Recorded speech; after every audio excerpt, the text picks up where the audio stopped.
Hey everybody, this is Matthew Soltiziak, and you're listening to Not the Same Old Lions podcast, part of the Minute Media Podcast Network. The Detroit Lions are now in a new, grittier era, and we look beyond just the kneecaps when it comes to the analysis. I speak with a variety of guests and interview key players, gaining more insight on what makes this team go. Welcome to another episode. In episode 238, we discussed the Detroit Lions' 31-24 loss to the Green Bay Packers on Thanksgiving. We'll talk about what went wrong, where that puts the Lions now, and what the Frank Ragnow news means amid all of this. We'll hit on those topics and more. Let's get to it, Lions fans. Hi, this is Billy Sims, and you listening to Not the Same Old Lions podcast. Joining me today is Coach Jerry Angers, a former Michigan High School Coach of the Year. He's also named Coach of the Week by the Detroit Lions. He is a scouting and training director for Bull Rush Sports these days. Coach, happy Thanksgiving. Happy Thanksgiving, fellas. Joining me and him is James Cook, the senior sports writer for the Traverse City Record Eagle. He is also the sports writer of the year for Community Newspaper Holdings Incorporated. James, happy Thanksgiving to you as well. Happy Thanksgiving to all of you guys and all the viewers out there.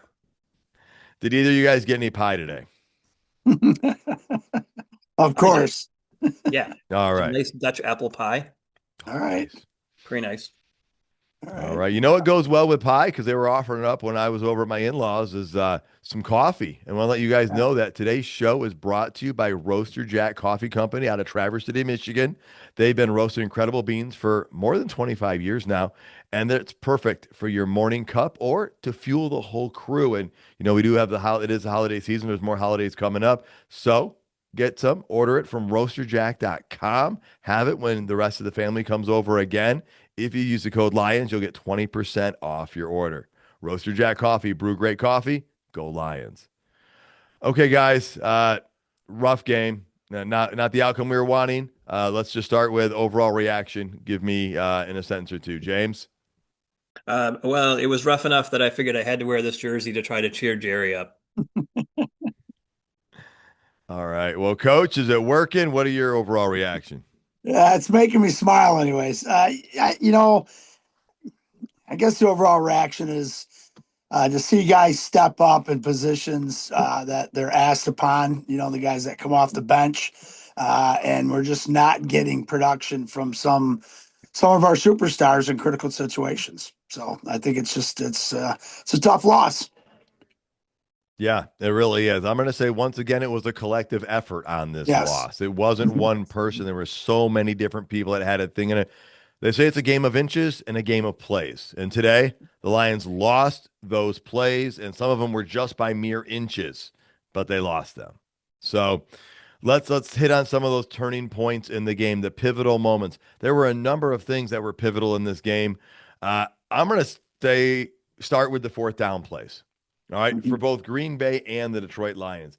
If you look at how things went on fourth down efficiency, the Lions were 0 for 2, the Packers were 3 for 3, and on 2 of those, the Packers scored touchdowns.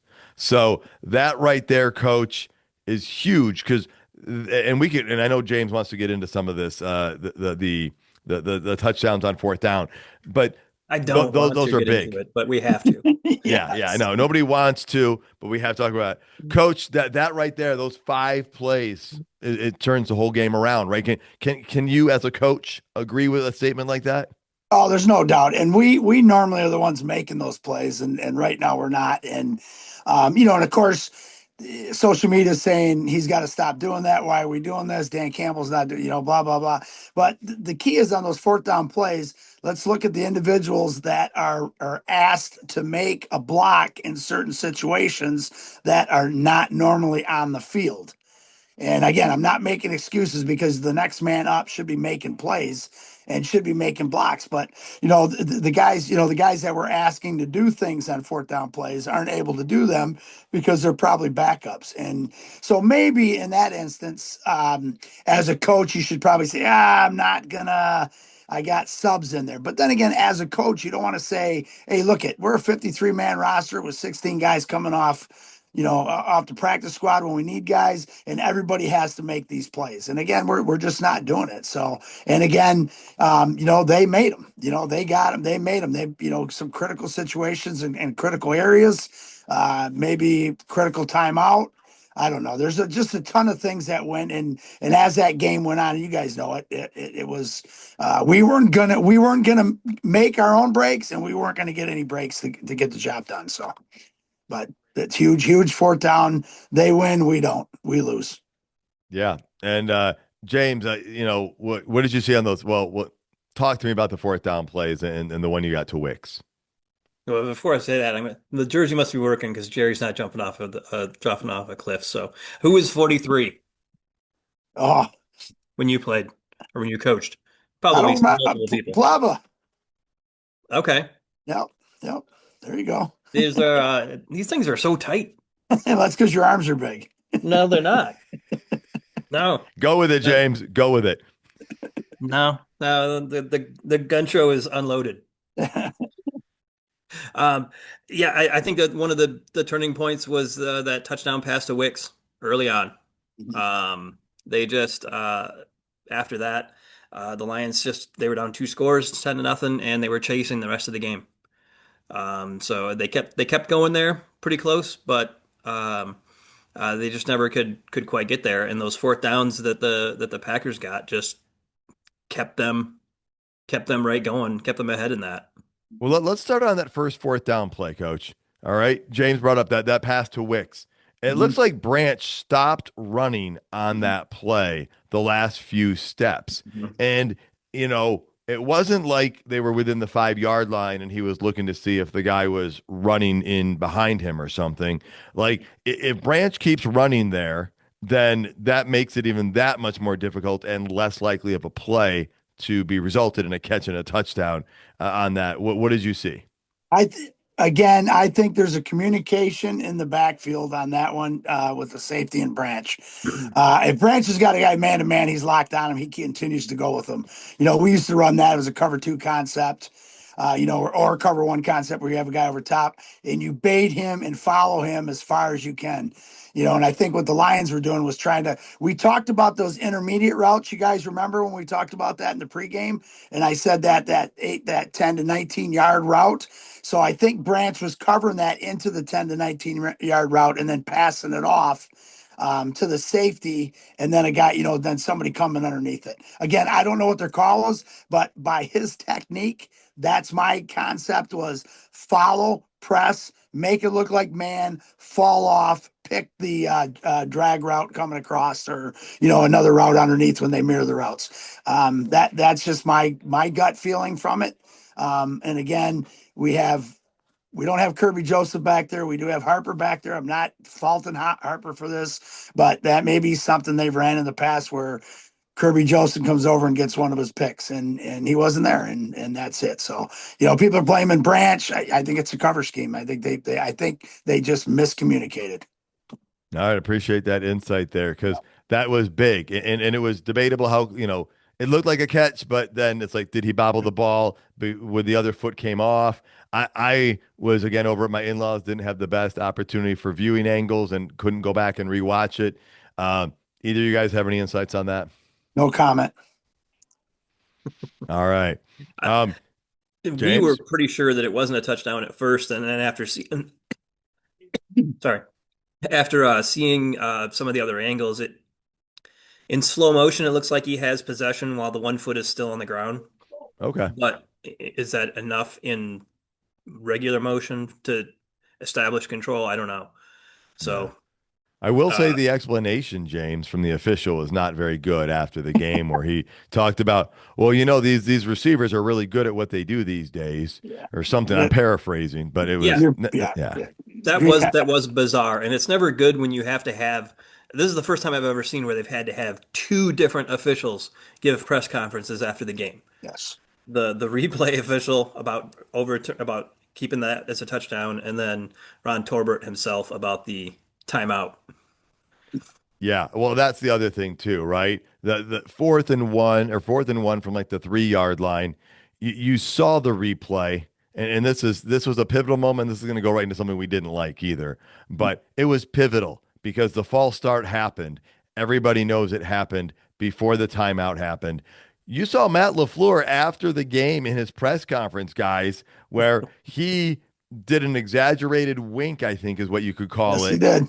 And you know what? It was pivotal, and I'm gonna rant a little bit later, but it was pivotal because that's four Yep. more points right there, and that just changes things, Coach. The flow of a game's important. 7 points versus 4 points there, or 7 versus 3.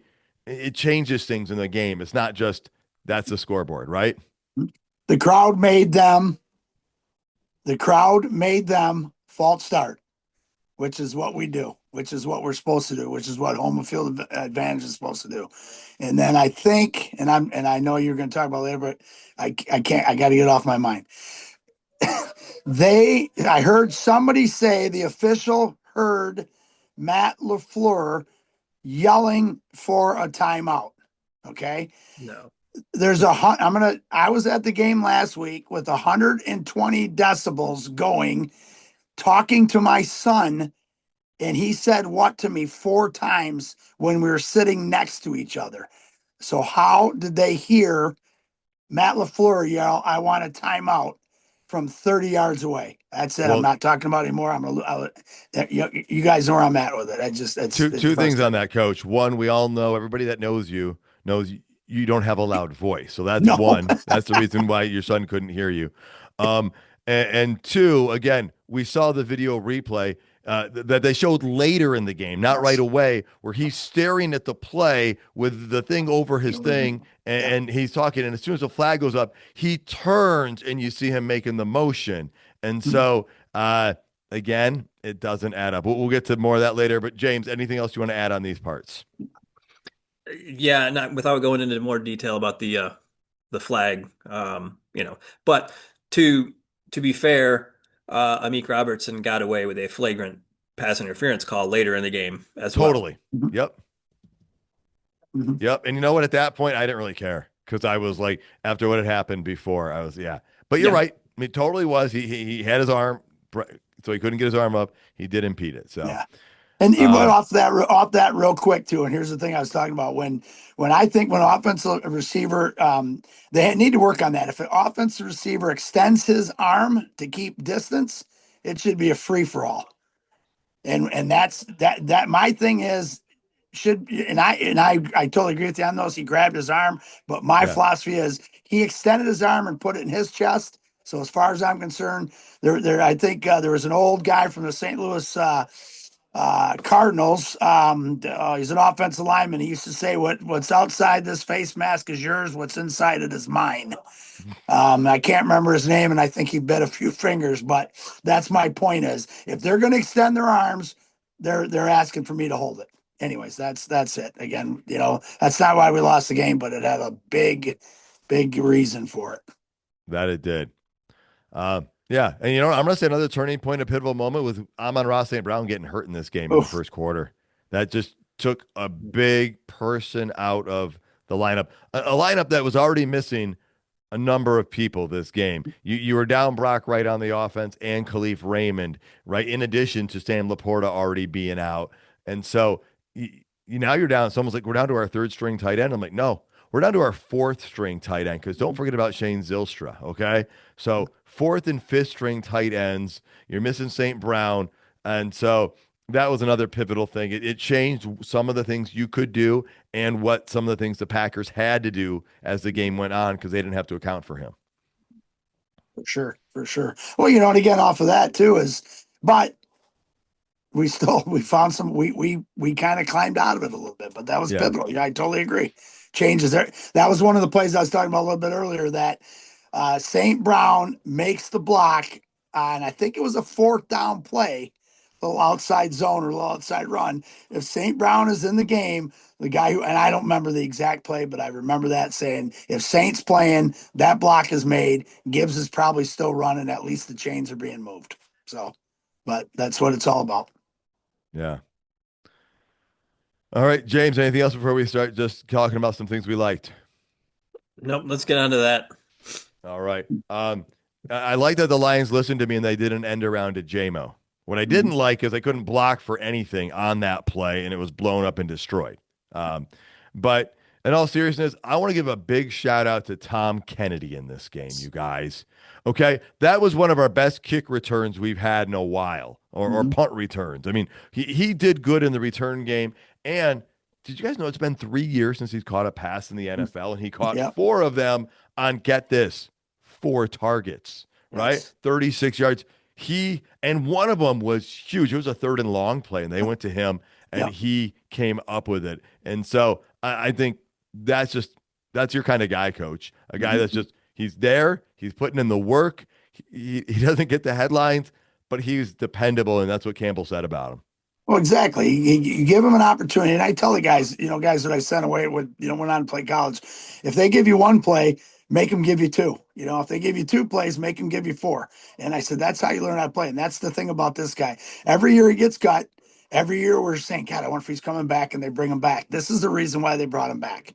Yeah. And yeah, the kick return, the big catches. Again, I don't know how his blocking and stuff was like that, but just a bonus and again, offset some of the St. Brown things. Offset some of that, which opened up, JMO. Which again, thank you from Tom Kennedy for giving it everything you had. Yeah, I mean, he had a 21-yard punt return. He just went straight up the seam. And kick returns, his longest was 32. He averaged 27 over 3 of them. So I'm just going to – I don't often sing or have not sung the praises of Tom Kennedy very much. I've appreciated him for being there, but I'm going to definitely give him appreciate for stepping up at a time when the team needed him too. James, what do you got? Yeah, well, his numbers were almost way bigger too, because he was the guy that they were going to go to on that flea flicker that Goff fumbled. He was the deep threat on that, and so his stats could have even been way bigger. Did you happen to see the coverage on that? Because I didn't get a good view to see how well covered he was. I didn't see if he was still covered or not, but he was the guy that was running that route. All right, Coach, we'll get that insight from you. I know you'll be breaking that down. Yeah. What else we got, James? What's something else you liked? We did have an Isaac Taslaw sighting. 2 catches on 2 targets for 35 yards, including the nice touchdown catch. So, he has six catches now in the NFL, and 3 of them are for touchdowns. All right. Not bad. Not a bad rate. Nope.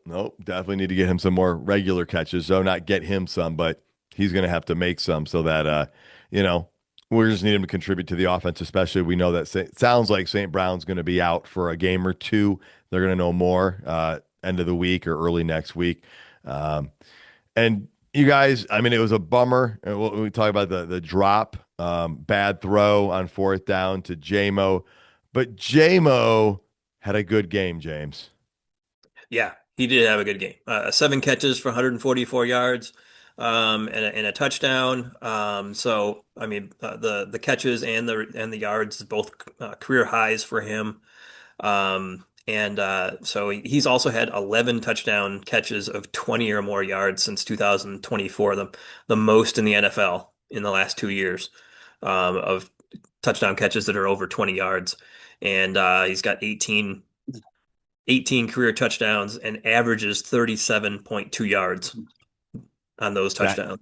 That is a ridiculous number. Ridiculous, yes. Mm-hmm. So, all right. In the Lions, they did make some adjustments after that first quarter. That first quarter was so ugly, and it's going to go into the other thing we'll talk about. But they made some adjustments. They did good in the second quarter, and they did get another touchdown in the third quarter. But ultimately, that wasn't enough. You know what, though? Jared Goff put up some solid numbers in this game, you guys. 20 out of 26, 256 with 2 touchdowns, 132 rating, 2 touchdowns, no interceptions. The sacks hurt, 3 for 23. But he did well, and he was mostly on target on most of his throws. Oh, for sure. Don't forget the 26-yard run, too. Oh, I'm so sorry. Yeah, the second longest of his career, I heard. Yeah, I mean those. Yeah, and again, it's just hard to, And again, Dan Campbell's sitting there looking at this play card, and he's going to call a play that they have scripted and had set up on certain situations, and then he goes, "Oh my God, St. Brown's not in." oh my God, this isn't in. Oh my God, we got to do this. And, they're just, we just, yeah, so those good things from that by how good Goff's numbers were, even though I heard we need to get rid of him, we need to get rid of Campbell, we need to, oh my God. Anyways, but to do what he did in that situation, and again, the JMO, the throw to JMO, Jared Goff is not a roll out passer. So he kind of threw it back across his body. Also, JMO is extremely fast. So that may have impeded where the route went. And the other thing, too, is JMO is going to blame himself and Jared Goff is going to blame himself. And that play is done on both. If it's a bad pass, the receiver has to make him look good. If the receiver runs a bad route, the quarterback has to make him look good. So, but, we're going to, again, it's going to be declared a bad pass, which, yeah, it was. But Jamel's gonna in the press conference gonna go, God, if I catch that pass is different. And Goff was very, very upset from that. The most I've ever seen him upset in a long time on the sidelines. Yeah, and that's gonna be an important thing going forward too, is the way they handle that situation, because the Lions are dealing with that adversity right now. And we'll get to that major storylines, but those things that you just said there, Coach, are a thing that gives you hope still. James, anything else you liked in this one before we move over to some of the realities, other realities? Goff's performance was pretty good. I mean, especially when you consider he started 0 for 3, which means he completed 20 of his next 23 passes, which is pretty darn good. Yeah, and he didn't. He was 0 for 3. He did not complete a pass in the first quarter. Yeah, he was 0 for Yeah, 3 in you're the first right. quarter. The Lions had 0 passing yards in the first quarter. And then that run of his was the second longest run of the game, behind the 129-yarder that Josh Jacobs had, Oh yeah. and the longest by the Lions. Oh, and he just reminded me, speaking of running, I like seeing David Montgomery in there inside the 15-yard line. Like, Yep. I like Gibbs. I know what he can do, and I know he can run between the tackles, but I said this before. Like Montgomery's like 20 pounds heavier. Like, give me Monty inside the 5-ton. And you know what? Put them both on the field. And we'll get into that because we got to transition to that. But folks, it's going to be a late night for us. I don't know when you're listening to this, but it is a holiday weekend. I don't know if you're going shopping, but if so, you might want to pick up some coffee. Roaster Jack Coffee Company supports this show. Thank you to them. If you go to their website, roasterjack.com, get 20% off. Use the code LIONS to get that, and that will help fuel your shopping experience. Okay, things we didn't like or concerns. First quarter was just absolutely horrible. The offense, you guys, and we've said this for a while, the numbers are misleading. They're putting up good numbers overall, but they live and die on explosives. The offense and defense did that in this game. The defense gave up way too many, but the offense couldn't go methodically and do anything. And like one of the announcers at one point said something like that, going methodically down the field. And I'm like, they obviously haven't watched the Lions very much, because that has not happened. Too many shortened outs, James, that we saw early on, and that put the Lions in a hole. Yeah, yeah, and then they had that first or the second drive. I think that they had the one where St. Brown got hurt, and it was like, I think just a couple plays later is when they get called for that illegal formation because they didn't have Decker covered. So I'm gonna guess, if St. Brown is in the game, that doesn't happen. So that's just another thing with St. Brown. But yeah, the first quarter just seemed like a mess. 0 passing yards. The offense didn't have any kind of continuity, which you would hope that it would, being that it's your first quarter is mostly scripted. And the defense had trouble getting off the field too. I mean, they were lucky to hold Green Bay to just a field goal in that first drive. Yeah, yeah. And you're exactly right. And staying with the offense side here for just a minute, Coach, I think it was a second play on offense. Horton totally misses a block there. It's the fullback, and then Goff's left to do nothing. And so, again, another example of someone being relied on that hasn't done that a whole lot. But that was tough to see the offense continue to do that, all things considered. Yeah, and it's the 3 and outs. The start the game's 3 and out. I mean, we start 2 games in a row. We've started chasing. We're basically chasing. Why are we chasing? We're at home. The stuff scripted. Yeah, he misses a block. It's the thing is Dan Campbell is, and I love him for it because he puts all his faith in his players and believes in them. Every week he says the offensive line is going to be better. Every week he's going to start believing. But it's getting to a point now where like the Hortons and the guys like that, when you get a shot and you don't make the shot, you're done. They're gonna cut you. They're gonna cut you. And then the thing is we don't make any splash plays defensively with the superstars that we supposedly have. That's the frustrating part of my we're not making a big huge play in a critical situation. We talk about how great this guy is. We talk about how great these guys' motors are. We talk about how great, in and out, in and out. Yet we're not getting that. We're not seeing that. It's just not happening. And I think that's the frustrating part. Defensively and offensively. And and again, I don't know, but again, if we're filling guys in on offense, those are, and the Lions won't make any excuses. DC's going to say it. I can hear him now. We're going to make it right. We're going to make it right. But it's getting to a point where we're going to have to make it right with just a certain amount of guys and run those guys to death because we have our backs against the wall right now. That we do. And as I said, this was a collective effort. What I didn't like was everybody was making a mistake. I mean, Goff dropped that flea flicker try, right? In that pass just behind JMO on fourth down. Like I said, he could have caught it, but it didn't happen. Right. And there were a couple others where, Horton not holding up that block. I mean, just a few different things, but it wasn't always just the same person. And that's just on the offensive side of the ball, James. But you already alluded to it. Kennedy could have had more points on that play. And I would have liked to have seen that it go back to JMO and give him another end around opportunity because it didn't work once. Doesn't mean you don't do it again because the situation could have been different. And the blocking was just so bad on that. I was hesitant that how many times they continue to go outside. I get the end of the round with the Packers' speed on defense, so maybe that's the reason they didn't.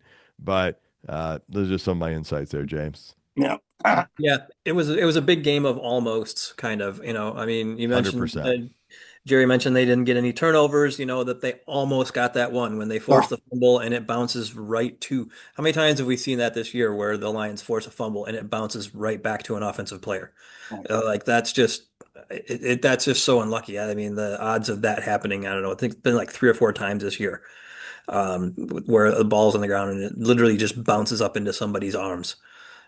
So I mean that's just another fluky thing. I mean you had the thing early in the game where Cologne, who's another one of those new guys, steps on Goff's foot. Goff is first lucky play. to get the handoff off, and Gibbs got 2 yards out of it by chance. But I mean that wasn't good either. They got called for the illegal formation twice, where they didn't cover up over Decker, so I mean the officiating was not good, but the Lions didn't do what they needed to do to overcome bad officiating. Yeah, and like you said earlier, I think, James, the Lions were lucky to hold the Packers to a field goal on that first drive. I said to my father-in-law, I said, feels like the Packers pretty much did almost whatever they wanted on that play. There wasn't a negative play. And this goes back to what Coach was saying, too. You need to step up and make plays. The defense kept missing on making a big play to change the game. Game of inches, right? 51-yarder pass, right? Amik. Another play. Amik falls down on a play. If he's still standing, he knocks that ball down. Jack Campbell had a face mask penalty, right? The Lions had 12 guys on the field. Like, those are things that need to happen. And by the way, was there a pass rush in this football game by the Detroit Lions defense? Because our secondary was pretty darn healthy. Yeah, there was no Kirby, but Terrion and DJ Reed are back along with Amik. So it's not the Legion of Whom holding things down. And as it's pointed out, you give any NFL quarterback that much time to throw, they're going to find something. So, Coach, I mean, is this what you saw? I mean, did you see anything different? No, exactly. What we talked about in the pregame, I brought up the percentage of Goff's throwing the ball with pressure on him. Was it 38% or something like that? I mean, Jordan Love. Jordan Love. And Jordan Love, if you pressure the guy and you hit the guy and you bang him, he's going to start throwing balls around, airmailing balls, throwing balls up in the air, getting rid of balls, making mistakes, throwing it so we tip the ball and Kirby Joseph picks it and runs it back for a touchdown. Let's go back to those games. Those are the games that we did last year. This year we got nothing on them. This game we got. I can't even tell you when I felt there was a pressure. PFF is going to say we had 18 pressures. I'm telling you, I don't see any pressures, and I'm sure Shepard doesn't see any pressures. And I don't know if it's because we got McNeil playing end. I thought Davenport had some good collapse the pocket well on a couple of them like that. I didn't see Muhammad. I didn't see Hutch get off anything on that. He got, there's one where he got just a freaking tight end just kind of pushed him and shoved him all the way over 3 gaps, in a critical situation. And this is the stuff that, this is the frustrating stuff. And then, Meek trips, Branch, he follows, but the safety doesn't get over top. The drags across the route, we made Jordan Love played the best game he's ever played that I've ever watched. And I watched a ton of games on the guy, and we made him look like one of the best quarterbacks in the NFL. I'm gonna disagree with everybody. He's not one of the best quarterbacks in the NFL, and we did the same thing last week, and I just can't figure out why, And I'm hoping Shep figures it out quick because we're getting healthy, right? We keep talking about how healthy we're getting, but it didn't show today. Yeah, the Lions had 0 sacks, 2 quarterback hits, 1 tackle for loss. Yeah. The Packers, 3 sacks, 7 tackle for losses, 7 quarterback hits, James. Those numbers aren't good. Yeah, and the Lions didn't do a whole lot of that pressuring. I mean, the one pressure they got early was Barnes on that 3rd down that forced the field goal. And then after that, I didn't see much like Coach said. I didn't see a whole lot of pressure until kind of late in the game. I think Aleem McNeil got one. But it was kind of too late, too late. You make Jordan Love comfortable in the pocket, and he's going to dissect you just like Jared Goff does if you give him time in the pocket. They helped make Jordan Love look better than he was. He's been pretty solid this year. I'll give him that. And better. This is his best year statistically. But being able to just sit there in the pocket and can make any quarterback look good. Yeah. So they got to get some more defensive pressure. I haven't noticed Aquadine Muhammad in 2 games. So they got to figure out somewhere to get some pressure other than Hayden Hutchinson because teams are just scheming him out of plays or double teaming him, running plays just the other way, taking advantage of his aggressiveness on other plays, and just kind of negating him in the game. So they got to figure out a way to get some other people productive in the pass rush and just generating pressure other than Aiden Hutchinson. Yeah, I mean McNeil, Davenport, Reader. Something's got to happen to change things up the middle. Tyleek. All right, another thing I want to talk about I didn't like, and I'm going back to what we talked about earlier, is the officiating. Don't ever want to win or lose a game by officiating calls, right? And I want them to be as accurate as possible. I've talked about this before. They're human beings, they're going to make mistakes, but when you have the technology to show that it should be corrected, as we had happen in a Lions game earlier this year, and I'm not faulting them for it. I didn't like the process, the way it all came about, although maybe there was miscommunication in the process and the proper channels were followed. But it was clear that the Packers did not have a timeout called before that penalty was thrown, and that changes the game. And the integrity of the game matters, right? That's why, that's why they were hesitant to have betting on it for so long. And if the integrity of the game is brought into doubt, then that really impacts the value of the game. And then it becomes something different than a game. It becomes just full-on entertainment as opposed to actual games. And so I'm just getting real frustrated by this. It seems like it's been happening more and more, not just to the Lions. And I'm not blaming, that's not the reason they lost. They made way too many mistakes to win this game, the Lions did. But you can't let these things creep in, and it's getting to be tiresome to talk about it. Coach, and I know you're hesitant to talk, but anything you want to talk about it? Yeah, it's just, when it affects a critical situation in a game, just like a splash play does, that's when it's getting to be a problem. I think it's not called the same way. I've already watched one game today, one other game today, and I just started watching the third game today. And I'm seeing totally different calls with totally situations similar to what's going on with the Lions. And I'm with my relatives right now, and I can't believe my niece is marrying somebody from Wisconsin, but I had to listen to that all game.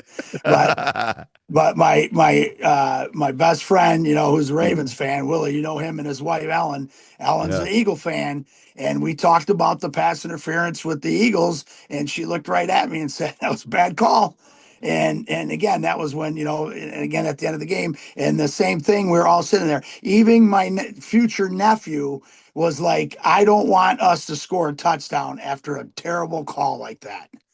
And I looked right at Dean, and I'm talking about the flag. And I looked right at Dean. I said, Dean, take him whatever way you got him, dude. Don't ever apologize because an official gives you a break.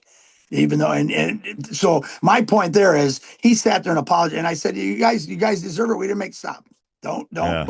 But he knew it was a bad call. And he even felt that the reception was questionable, even though the one foot was down, the ball moved into the other hand is whatever, Kelsey's thing 5 weeks ago where it hit the ground, next week, somebody else is incomplete. And something's got to be done. I go back to what you said. We have the technology to change critical things, and we're not using the technology to change critical things. I think we're using betting lines. Anyways, I'm done. James, James, from your journalistic perspective here, I mean, it feels like the NFL has a problem, but they just keep pushing it away and just hoping people keep ignoring it, which for the most part, just the band plays on, right? Yeah, and controversy is good for business, getting people talking about it. That the false start timeout thing was a fiasco. There's no way that referee could hear LaFleur saying timeout, especially when he had the play card over in front of his face. If he was even saying it. If he was even saying it, there's no way in that stadium that the referee can hear that because the referee is like about 10 yards away, at least. Jerry's saying you can't hear the person next to you talking. So and so there's no way that referee heard that, and that's apparently what they said. Is that they heard him call timeout because it's clear on the field that he did not signal for a timeout until after the false start had been called. That part is absolutely clear. Yeah. Yeah. All right. I mean, it's Thanksgiving. We've talked about a lot of things we don't like. Let's move on a little bit. We'll talk about what we think might be your play of the game, and then hit some major storylines because we do have to talk about Frank Ragnow coming back because we are thankful for that, and we want to talk about where the Lions kind of stand at this point as well. So, Coach, do you have a play of the game that you've come up with? Oh boy, I don't know. I think Tesla's touchdown, because it kind of ignited us there. You know what I mean? I think it got us into a situation. And again, Kennedy, we can throw Kennedy in there for, the big catch, the returns and stuff like that. Tesla's and JMO, I mean, JMO just balled out for us. But the Tesla thing was one, when that happened, I felt like this game, we're going to win it. I never got to that point, and then we didn't finish it. We just didn't finish it that. So, again, guys talked about earlier, we're always chasing. We're Yeah. not. We just don't look fluent. And it's coordinators, it's players, it's the minister, it's everything. And hopefully we can figure that out within 6.5 days, 7 days. All right, James, how about you play the game? I really like the David Montgomery Wildcat touchdown. They used the same formation that the Lions used that when Montgomery threw it to Goff. So he used a John Morton play. He just changed it and didn't put Goff in motion, and then just had Montgomery run the ball instead of throwing it. So they started Goff out wide so that there's no potential for illegal motion. And then they ran right between Cologne and Ratledge on that play too. I think that in those situations, the opposing team's got to figure if they're running the ball, they're probably going to try to run behind Sewell. Oh But yeah. they ran right a little to his left, right between Cologne and Ratledge. So I just like that play. All right. Well, I'm going to take a play from the same drive, and I'm going with Tom Kennedy. That was that third and long, and the Lions are down 10-0. If Tom Kennedy doesn't catch that and get that first down, they're kicking the ball away, or it would have been a super long field goal, or they were out of field goal range. They would have been punting the ball, and so Tom Kennedy, that was his first catch of the game, first one in 3 years, and that got a Lions to first down, led to that touchdown, made it a 10-7 game. Um, all right. One other thing I had a question about, which could have gone into the dislikes. So sorry about that one, concerns, but St. Brown's out of the game. And coach, maybe this comes to repping, okay? But don't you somehow want to put Monty and Gibbs both on the field as much as possible the rest of this game in a situation like this? The problem with that is your game plan. Situational. It's situational game plan where you've scripted and put together and said we're going to do. Maybe there's only you know, two or three plays they're going to make off of that when those two guys are on the field. So if Yeah. those guys are on the field all the time, how many times can we do those two or three plays? High school, heck yeah. College, you're probably going to get away with it, but pros, you're going to have some problems on that, you know. And I think I think that's the concern. You know, let's talk about from that saying Monty down the goal line at quarterback runs the first one, the second one we throw it. Okay, we threw it 3 times, I think, on that series. My point in that situation is run it again and then maybe throw it, you know. And again, but then that may have to do. Maybe it was going to be thrown to Saint, but we're gonna twist it up and we're gonna throw it to the tight end. It's not Laporta. It's our fourth tight end, and so you know that's you know it's a good question, but it's so hard to make a change like that. And you know, you're not gonna. I used to say, "What are you drawing plays up in the sandbox?" You know, like you're playing backyard football. You just can't do it, man. It's scripted. This is what we have set. Here's what we have to cross off. Kennedy can run these things. We're going to have to go with that, and we're going to use our 2 back sets when we chose in situations. Yeah, and that makes sense. And honestly, when I asked you the question, I kind of figured your answer, which was repping, right? When I coached Yes. under you, the big Yeah. thing was if you don't rep it in practice, you can't just throw it out there Right. and go for it, especially as complex as these NFL offenses are. Mhm. You've got to be practicing it. So maybe against Dallas, you're going to see more of something Mhm. like that because they'll have an Mhm. opportunity to rep it and prepare for it. So. Mhm. All right, James, you got an interesting major storyline here before we jump to the Frank Ragnow news. Well, I mean, it's just an interesting kind of stat thing in that the two games against the Lions, Jordan Love had 6 touchdowns passing, no takeaways, and was not sacked in either game. So he's the first Packers quarterback in the Super Bowl era to do that in both games of the season against Detroit. So it's never happened before with Favre. It never happened before with Aaron Rodgers. And then the interesting thing too is that Christian Watson is 6'4" and Amik Robertson is 5'9", and they were lined up a lot against each other. They were. Robertson did not allow a reception to Watson when he was in man coverage. The only catches were in zone. So he caught 3 of 6 targets when Robertson was covering him, but none in man, all in zone. So that was also interesting. And to go back to Jordan Love, he also surpassed Favre and Rodgers in number of Thanksgiving Day wins with 3. Favre and Rodgers each only had 2.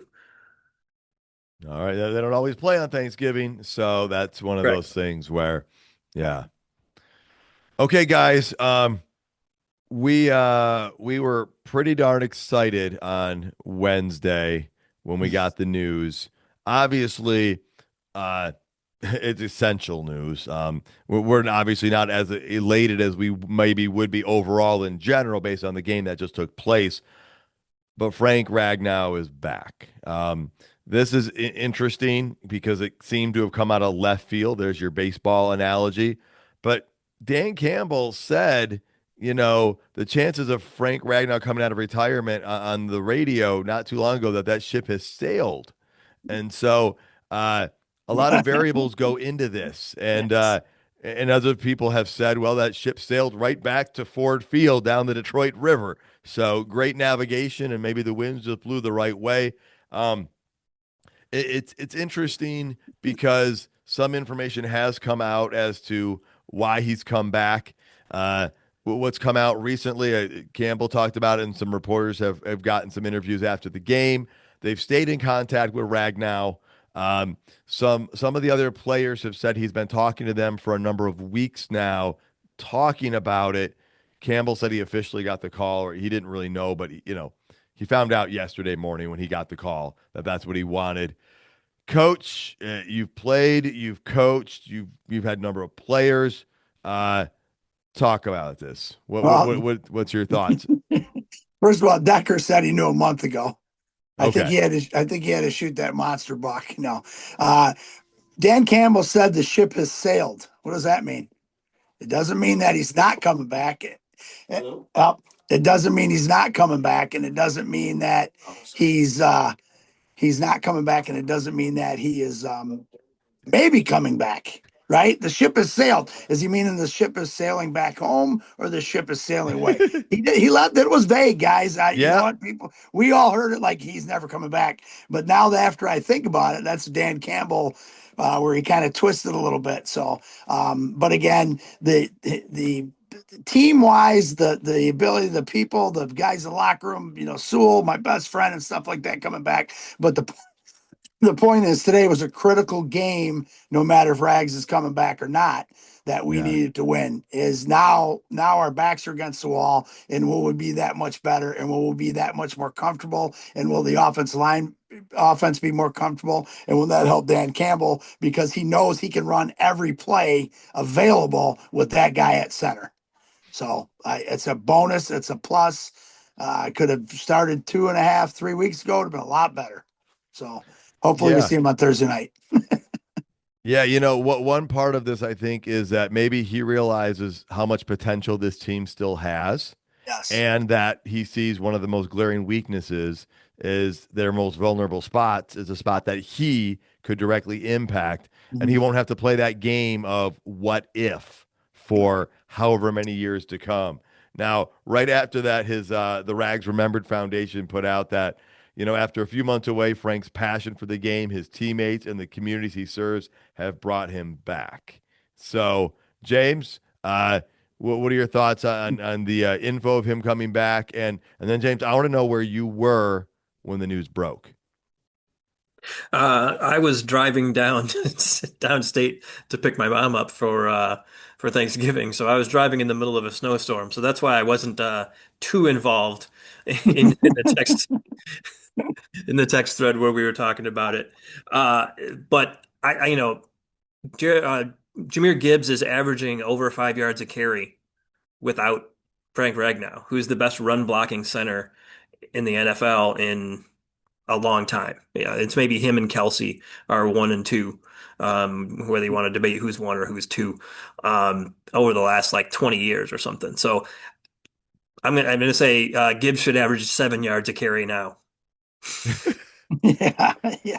On every play too. Every play is gonna be 7 yards. Just 7, 7, 7, 7, 7. Just walk on the field. There you go. Yeah, I'm glad you didn't say you should have averaged 6 or 7 yards. You just went straight with 7. Yeah, so that's good. And this is big because it's needed. And I'll tell you where I was when the news broke, Coach. I was waking up from a nap, and I had a friend send me a text message, and I had multiple messages, but I saw the first one, and he said, "Is this real?" And it was something from Facebook, and I've gotten multiple things from him on Facebook about the Lions, and most of them, all of them until now, have not been real. And so I was like, no.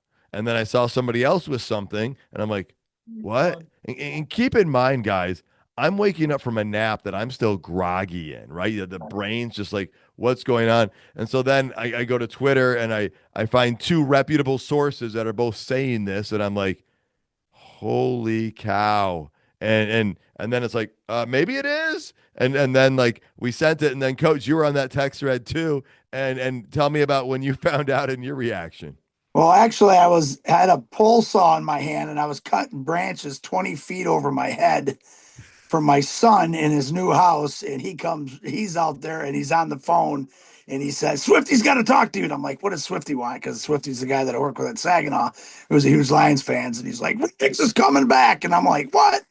And I threw the saw down and didn't get hit in the head or anything like that. So it was an exciting part. But for that part, I couldn't stop reading about it. But then again, my coaching part started sticking in and going, that's totally awesome, but he's not doing anything for us right now. We got to win tomorrow. And, lo and behold, but hopefully it's going to give us a boost.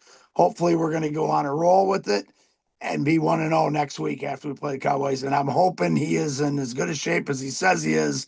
And we got him lined up in Ford Field next Thursday night against the Cowboys.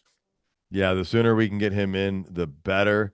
Yeah, it's needed. And that was the thing. I was telling people, I hope we can just somehow steal this game from the Packers. Yeah. And so where are we? We didn't. So we're 7-5 now. The Lions are now at 7-5, still on the outside looking in.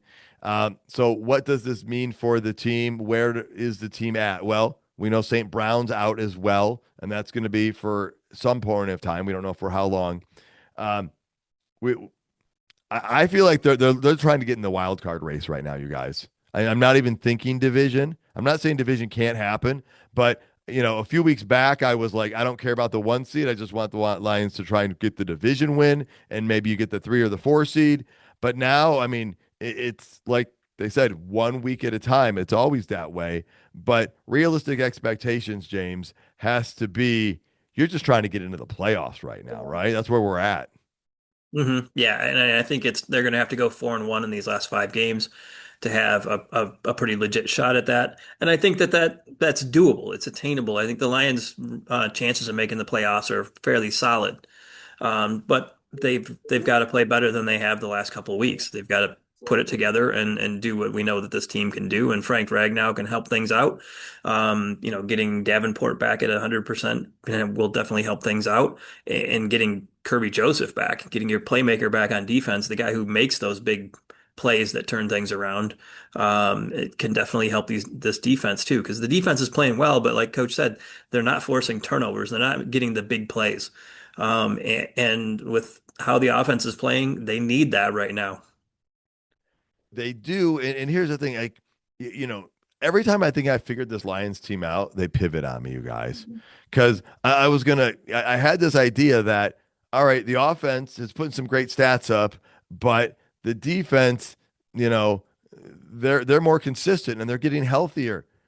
Yes, we put up 24 points in a game where we made some mistakes, but the defense allowed 31 points in this game. And so the defense is still an issue and a liability because we gave up so many explosives in this game. And that's what we were so good about not doing last year.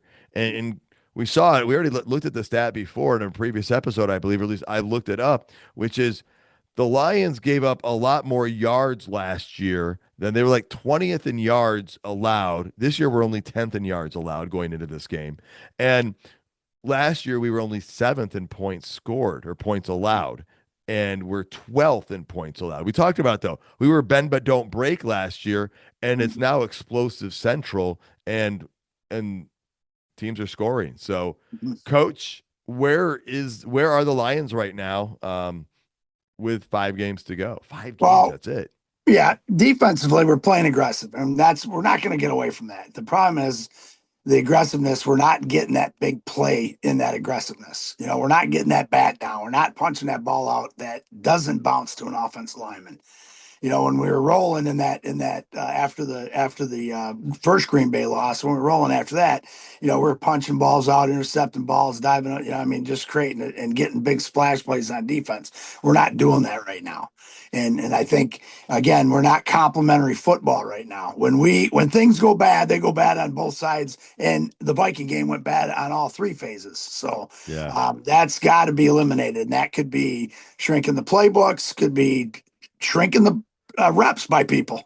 It might be time where you go with your best 11 on offense with a couple subs and your best 11 on defense with a couple subs. And again, that's up to those guys. So, and then coming down to what we have left is, it's a 5-game season. Yeah. Yeah, it's a 5 game. You guys already, James already said 4-1, but just like today, we had to win today. We had to Yeah. win today, and we didn't win today. Now it's a 5 game season, and we can't say, well, now it's a 4 game season, then it's a 3 game season. It's our backs are against the wall. It starts next Thursday night. We have to play Detroit complimentary football.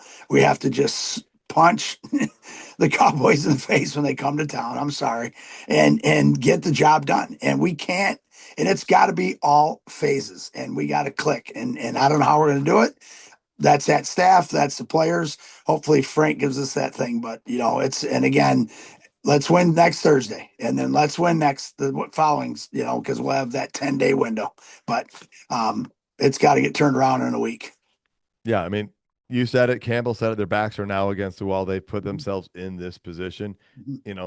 The Lions are 7-5. The Cowboys are 6-5-1. Neither of them are eligible for the playoffs right now. They are just trying to get in as a wild card. My final thoughts here, you guys, is I still think there's a chance the Lions can do this. They've got the talent. They have to put it together. It's a collective effort that has not gotten the job done. Frank Ragnow coming back is the biggest part that gives me the hope that the offense can do this. I mean, the first quarter, they had the ball for like less than 4 minutes, and the Packers had it for like more than 11. But by the end of the game, the Lions managed to actually lead in time of possession. And that's what they're going to have to do. The offense is going to have to get right on the blocking aspect so that they can get the running game going and stay ahead of the chains. The defense is going to have to not allow the explosives, and a big part of that is going to be getting a pass rush. And maybe you're going to have to bring a fifth guy a little bit more often off the side there. It's not over, but it's a much more difficult path. And sorry, Lions season ticket holders who got your email last week about putting your deposit down for a home playoff game. That is so far from anything right now. They just need to try to get into the playoffs. James, final thoughts? Yeah, if you look at the remaining schedule for the Lions is Dallas, Rams, Steelers, Vikings, Bears. You've got, I think, three very, very good teams in there. One pretty darn good team in Pittsburgh, and then the Vikings. So the Lions have their work cut out for them. Green Bay's got Chicago, Denver, Chicago, Baltimore, Minnesota left. So that seems a lot more manageable. But I think the Bears will. I think the Bears will take one of those two games from the Packers probably. And then the Bears have Philly, Green Bay, Cleveland, Green Bay, San Fran, and Detroit. So the other teams in the division have pretty tough schedules and some very losable games as well. So I don't think the division isn't impossible, but I think, like you said, it's off in the distance. The more attainable, more realistic goal right now is to just get in the playoffs. And then Detroit has been, over the last 2 years, a very good road team. So I don't think they're worried about not being at home in the playoffs. No, and here's the thing. You just got to get in. I mean, Dan Campbell earlier this week said 15-2 sounds great and feels real good till you lose that first playoff game. So it's just getting in. And I agree with you, James. It's off in the distance. It's not impossible, but your goal is, hey, we got to right the ship and get into this thing. And coach, if they can start to crescendo at the right time, it can come together. It's not over yet. No, I totally agree. I'll tell you, the team we need is the team that went into Green Bay when they knew they weren't going to be in the playoffs, and they knocked Green Bay out of the playoffs to get 9-8. That's the team we need. If we get that team with all this talent, look out. But again, next Thursday is a massive, massive, massive. And I told you today was the biggest game they played in years. This one's even bigger because it's going to be wins the banquet. The season's over with. So, but let's just go. All right. Yeah. Margin for error gets Yep. ever such slimmer.